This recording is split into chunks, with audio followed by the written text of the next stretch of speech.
Hello guys, welcome to the channel maths concept academy. मेरा नाम रवि, मैं आपके लिए मैथमेटिकल कंटेंट साथ ही साथ केवीएस की अपडेट लेके आता हूं। तो फर्स्ट ऑफ ऑल आप सभी को 2022 की बहुत बहुत शुभकामनाएं। ठीक है ना। तो आप अगर अच्छी मेहनत करेंगे तो 2022 आप अपने परिवार के और अपने के लिए हैप्पी 2022 बना सकते हैं। ठीक है ना। तो आज की वीडियो का मेन पर्पज ये है कि मैं दो चीज़ें आपको बताना चाहता हूँ। ठीक है ना।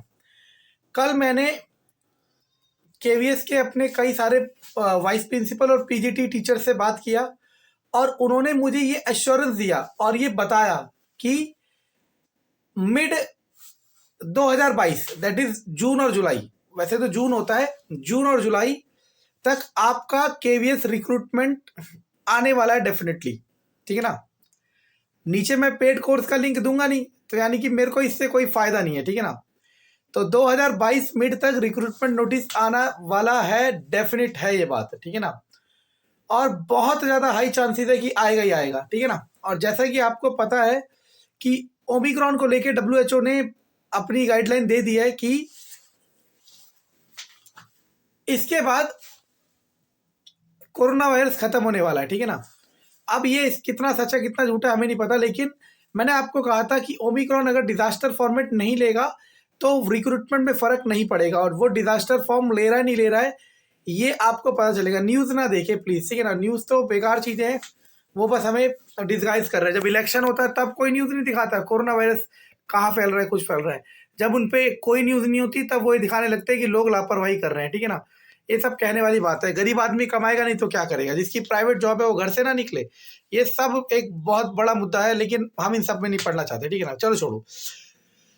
तो मैं क्या कहना चाह रहा हूँ सुनना। मैं ये कह रहा हूँ कि मिड 2022 तक आपकी वैकेंसी डेफिनेट आने वाली है। वाइस प्रिंसिपल्स और पीजीटी टीचर्स हैं जो कई सालों से 10 या 15 साल से केवीएस में हैं। मैंने उनसे बात किया कि सर कब तक हो सकता है, कह रहे मिड 2022 जून और जुलाई मैक्सिमम, तब तक आपके रिक्रूटमेंट नोटिस आने के बहुत हाई चांसेस हैं। ठीक है ना। अब सुनो, अब आपको करना क्या है। अब आपको तैयारी अच्छे से करनी है। मैं कोई इंस्टीट्यूट का नाम नहीं लेने वाला और ना ही मैं कहने वाला कि मैं पढ़ा रहा हूँ। ठीक है ना। मतलब पेड कोर्स। ठीक है ना। जहाँ से करते हो वहाँ से कर लो। ठीक है ना। पैसे दे के करते हो पैसे कर लो, फ्री के करते हो फ्री के कर लो, लेकिन तैयारी करना शुरू करो, क्योंकि अब ये मौका बहुत हाई होने वाला है। देखो, अगर आप सही कैलकुलेशन में चले और आपने बहुत अच्छी प्रिपरेशन की, मैंने आपको क्या कहा था, ऐसा क्यों होता है, ऐसा क्यों होता है कि एक ही इंसान के बहुत सारे पेपर निकल जाते हैं। वो इसलिए होता है क्योंकि उस इंसान ने उस चीज को सीखने का सेचुरेशन में आ गया, मतलब उसने सब चीज सीख ली है। अब उसको किस चीज का इंतजार है, सिर्फ और सिर्फ पेपर निकलने का। इसी तरीके से अगर आप अच्छे से अपने सब्जेक्ट्स पढ़ेंगे, जो भी सब्जेक्ट्स आ रहे हैं, मान लो यूपीपीआरटी में कुछ एक दो फालतू आ रहे हैं, कम आ रहे हैं, DSSS में फालतू आ रहे हैं, कम आ रहे हैं, केवीएस में फालतू आ रहे हैं, कम आ रहे हैं, आप ओवरऑल पढ़ो, सारा पढ़ो, ताकि आप पे नंबर ऑफ अपॉर्चुनिटी हाई हो जाए और आपकी जॉब लगे ही लगे। और अगर आपके पास तीनों कॉल लेटर होंगे, यूपी, DSSS और केवीएस, फिर आप सेलेक्ट करना कि आपको कौन सी करनी है। ठीक है ना। और मेरा सजेशन है कि आप DSSS भी करना। ठीक है ना। चलो, वो अपना अपना इशू है, कैसे करना क्या करना, हम क्या कहने वाले। तो आप अपनी प्रिपरेशन हाई रखें और उसमें जरा सा भी डिले ना रखें। और साथ ही साथ आज की इस वीडियो का दूसरा मुद्दा ये है कि कई बच्चे मुझे ये कह रहे हैं कि सब्सक्राइबर, बच्चे तो क्या है, सब्सक्राइबर मुझसे बड़े भी हो सकते हैं। ठीक है ना। कई सब्सक्राइबर मुझे ये कह रहे हैं कि सर हम टाइम मैनेजमेंट नहीं कर पा रहे, हम कैसे करें। हम जॉब करते हैं, हम गवर्नमेंट एम्प्लॉय हैं, हम प्राइवेट एम्प्लॉय हैं, हम टीचिंग फील्ड में हैं, हमें समय नहीं मिल रहा है कि हम टाइम कैसे मैनेज करें। तो मैं आपको छोटा सा एक टाइम टेबल शेड्यूल बताता हूँ। अगर आप इसे फॉलो कर सकते हो तो बहुत अच्छी बात है, नहीं कर सकते तो आपकी मर्जी है। ठीक है ना। क्योंकि मेरे चाहने से तो आपकी जॉब लगेगी नहीं। आप अगर खुद मेहनत करोगे, खुद सोचो ना, 6 महीने आपके हैं जिंदगी बदलने के लिए, रेस्ट ऑफ द लाइफ, बाकी के 30 साल बदलने के लिए आपको इस 6 महीने अपनी कमर कसनी है। बाकी आपके ऊपर है। तो शेड्यूल देखो और समझो। अगर पसंद आए तो लाइक करो, सब्सक्राइब करो, शेयर करो, नहीं आए तो मैं दोबारा कोशिश करूंगा। ठीक है ना। ओके, तो स्टार्ट करते हैं परफेक्ट टाइम टेबल। ठीक है ना। मान लो आप एक वर्किंग एस्पायरेंट हो, मतलब आप कहीं पे भी काम कर रहे हो, चाहे वो प्राइवेट जॉब हो सकती है, चाहे वो गवर्नमेंट जॉब हो सकती है, कोई सी भी जॉब हो सकती है। ठीक है ना। अब मेरे हिसाब से, ठीक है ना, आपको डेली, अगर 6 महीने में पेपर होने वाला और डेफिनेट होगा, अब तो ये तय है KVS भी होगा, DSSS भी उसके बाद होगा ही होगा, और UPPRT भी होगा ही होगा, और भी हो सकते हैं, ये 3 तो डेफिनेट होंगे। आपको डेली मेरे हिसाब से, मैं मिनिमम की बात कर रहा हूँ, मिनिमम 4 घंटे तो डेली पढ़ना ही चाहिए। Minimum 4 hour you have to study daily if you want to select. अब होता क्या है, मान लो आपके पास मैथ है, रीजनिंग है, इंग्लिश है, हिंदी है, पेडागोगी है, चाइल्ड साइकोलॉजी है, ठीक है ना, बहुत सारे सब्जेक्ट्स हैं। अब हम करते क्या है, हम ना एक परफेक्ट टाइम टेबल नहीं बना पाते, हम ये ऐसे नहीं मैनेज कर पाते कि हम किस तरीके से इन सब्जेक्ट्स को लेके चले कि हम ओवरऑल एक इम्प्रूवमेंट कर सके। तो आपको करना क्या है, देखो, रीजनिंग तो आप मेरा डेली बूस्टर कर लो, यानी कि डेली 10 से 15 मिनट देने, उसे तो काउंट करो ही मत 4 घंटे में। आपको रीजनिंग अलग से पढ़नी नहीं पड़ेगी, हटाओ। मैथमेटिक्स को आपने थोड़ा सा फोकस करना है, जिसकी मैथमेटिक्स वीक है, मैथमेटिक्स को आप डेली बेसिस पे लेके चलो, चाहे आप 1 घंटा लेके चलो, चाहे आप आधा घंटा लेके चलो, लेकिन मैथमेटिक्स को डेली बेसिस पे लेके चलो। अब आप कहोगे ऐसा कैसे कह रहे हो सर, क्योंकि मैथमेटिक्स ना टाइम मांगता है और परफॉर्मेंस मतलब प्रैक्टिस मांगता है, ठीक है ना। 1 घंटा मैथमेटिक्स, अब English, Hindi, pedagogy, child psychology, बचे कितने, मिनिमम कह रहा हूँ 3 घंटे। अब आप 3 घंटे में से डेली की बात कर रहा हूँ, रोज की बात, आधा घंटा इंग्लिश को दे सकते हो,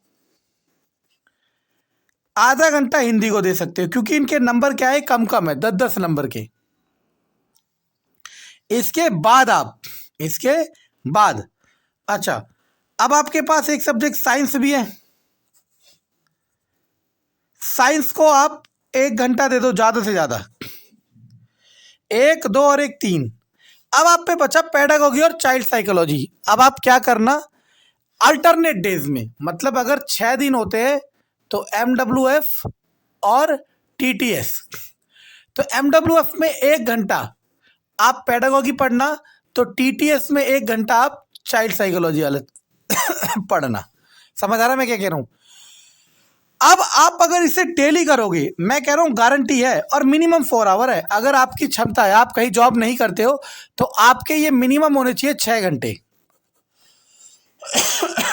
और अगर ये मिनिमम 6 घंटे है और आप कहीं जॉब नहीं करते हो, मान लो आप वर्किंग एम्प्लॉय नहीं हो, ठीक है ना, सिर्फ प्रिपरेशन कर रहे हो, तो डेली आपको कितने करने, 6 घंटे करने, जिसमें से मैथ आपको 1 घंटा करना है। अब लेकिन ये फिक्स नहीं है, अगर आपका मैथ स्ट्रांग है तो आपको 1 घंटे करने की जरूरत नहीं है, वो आपको देखना है।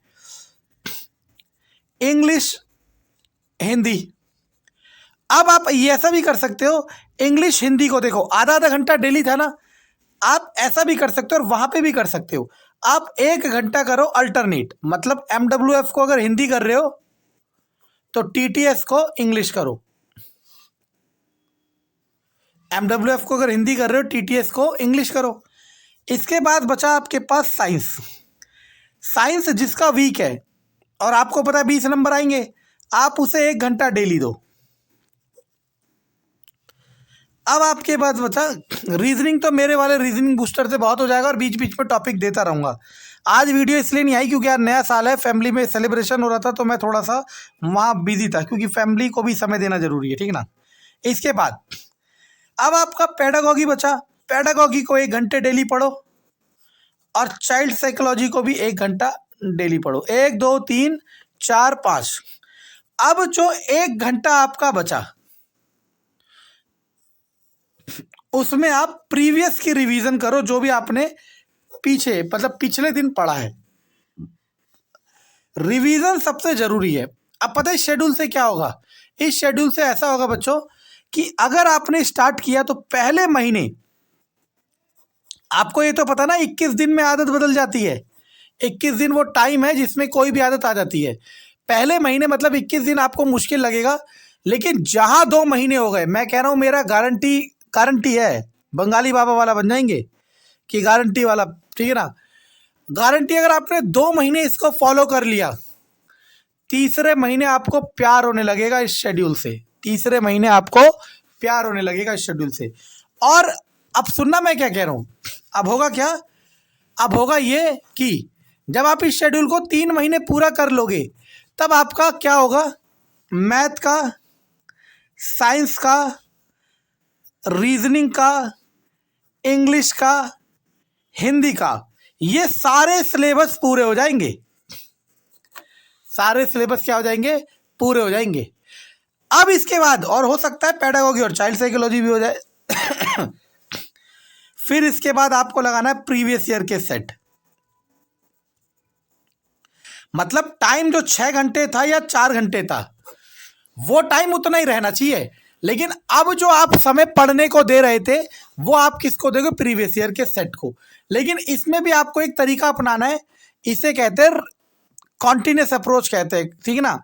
हमने तो यही अप्लाई करी है, क्या कि MWF आप तो प्रीवियस सेट करोगे और TTS आप क्या करोगे, रिवीजन करोगे। किसकी, सॉरी, रिवीजन करोगे किसकी, जो भी आप 3 महीने में पढ़ चुके हो। और अगर आप ऐसा करते हो, इफ यू फॉलो दिस, आपका सिलेक्शन होगा ही होगा। इससे फर्क नहीं पड़ेगा कि आप सेल्फ स्टडी कर रहे हो, इससे फर्क नहीं पड़ेगा कि आप सेल्फ स्टडी कर रहे हो और या फिर आप कोचिंग में जा रहे हो, मतलब कहीं पढ़ने जा रहे हो। अगर आप ऐसा करते हो, अब ये टाइम वेरी कर सकता है, हो सकता है आपका चाइल्ड साइकोलॉजी और पेडागोगी बहुत स्ट्रांग हो तो आप समय यहाँ बढ़ा सकते हो।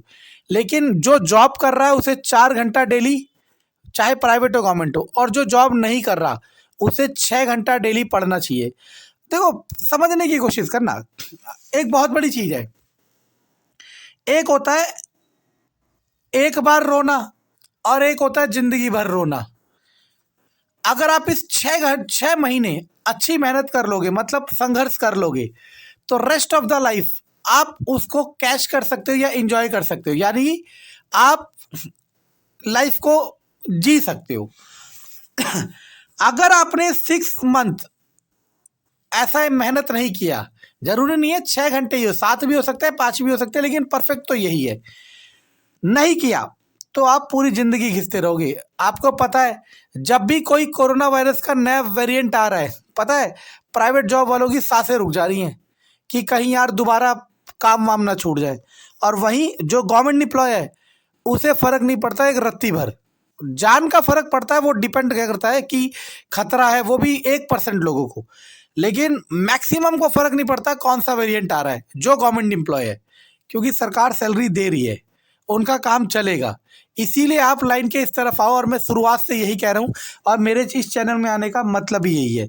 लेकिन मेरे इस चैनल में आने के मतलब से, मतलब मेरे इस चैनल में आने का मतलब सिर्फ और सिर्फ आप लोग हो, सिर्फ और सिर्फ आप लोग हो। औरों के चैनल बनाने का मतलब सिर्फ और सिर्फ पेड कोर्स है। और फिर भी आप कहाँ सिलेक्शन, किसे भगवान मानते हो, ये आप देख रहे हो, ठीक है ना।